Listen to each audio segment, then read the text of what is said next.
suis l'honorable Inoussa Cynthia Amélie et nous sommes toujours dans le cadre du concept Talk to Impact.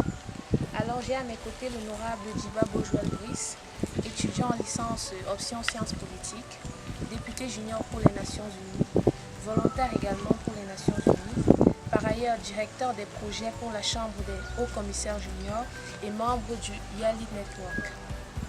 Alors, Monsieur Djiba Bojoel, vous avez choisi de nous entretenir aujourd'hui sur les droits de l'enfant.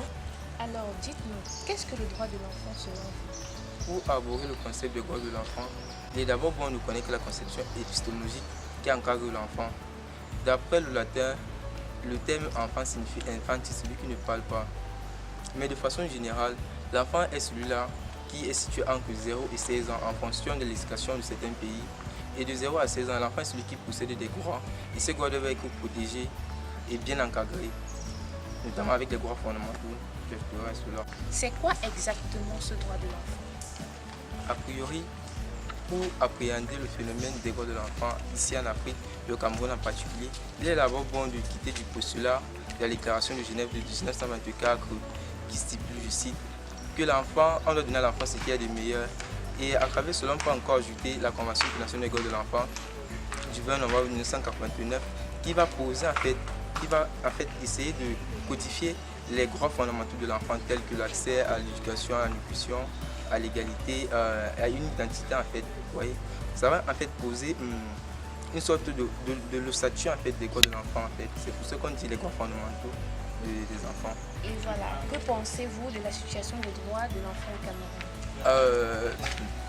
En parlant de la situation des droits de l'enfant au Cameroun, j'aimerais vous dire que nous avons encore un vaste chemin en tout cas à parcourir, vu que nous avons tellement de manquements.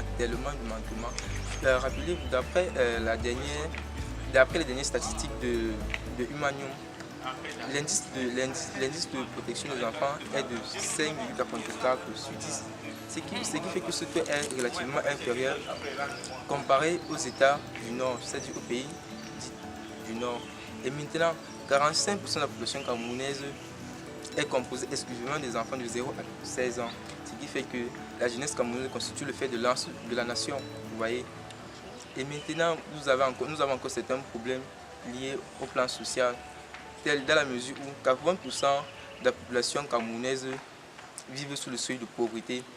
Et lorsque une population vit sous le seuil de pauvreté, avec un chiffre de 40%, imaginez les dérives sur le plan sociétal que ces dérives peuvent entraîner, telles que nous aurons toujours les problèmes continuels, le manque de nutrition, le manque de logement, le vol, le viol, les trucs comme ça.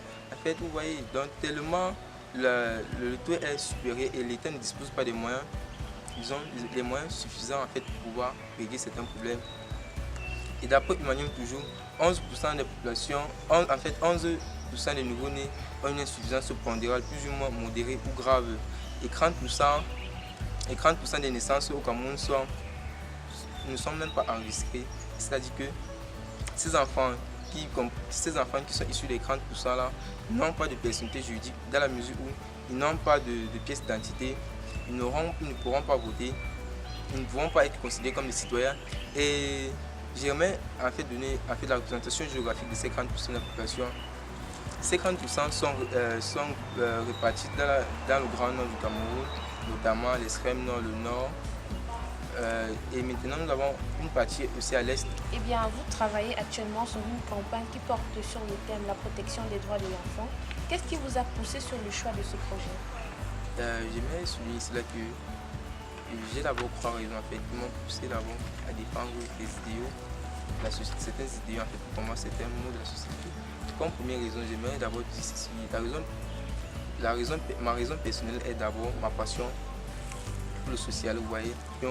La deuxième raison, autant pour moi, c'est d'abord en fait le souci de pouvoir apporter un nouvel leadership jeune.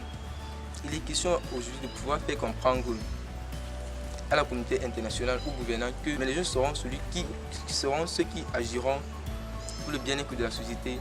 Parce que le jeune est le maillon fort de la société. Vous convenez avec moi que j'ai tout à fait raison.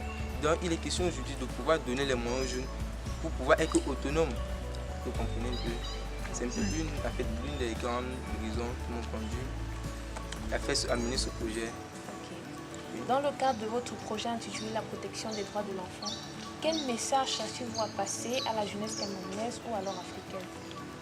Comme je disais tantôt, la deuxième raison c'était le souci de pouvoir constituer un nouvel leadership, tu vois, un leadership jeune.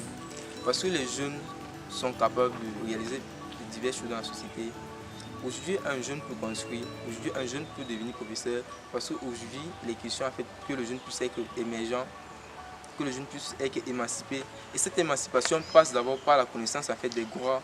Lorsque le jeune connaîtra ses droits, il pourra être capable de pouvoir se défendre et pouvoir apporter une solution, disons, concrète aux problèmes de nos communautés et de leur communauté à eux.